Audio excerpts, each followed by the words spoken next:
Nuostabus migdolinis pyragas su rabarbarais, šokoladu ir braškėmis. Šiam receptui naudojau Alvo produktus. Pirmiausia, ištirpinau sviestą. Rabarbarus nulupau ir supjausčiau gabalėliais bei pabarščiau cukrumi, kad būtų saldžiau.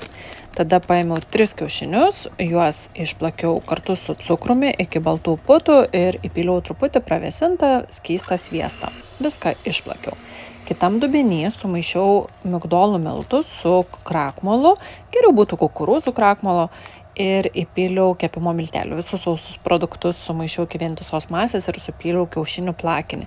Tada įpyliau pusę rabarbaro, viską išmaišiau, supyliau į kepimo skardą ir ant viršaus išdėliojau dar rabarbarų. Šiaip rabarbarų gali dėti ir daugiau. Pyragą kepiau gerą pusvalandį su kaupu. Vandens vanelėje ištirpinau šokolado gabalėlius su sviestu ir tuo glaimi aptepiau šokoladą, papuošiau braškėmis ir man pavyko nuostabus migdolinis pyragas. Išsikepkite ir jūs.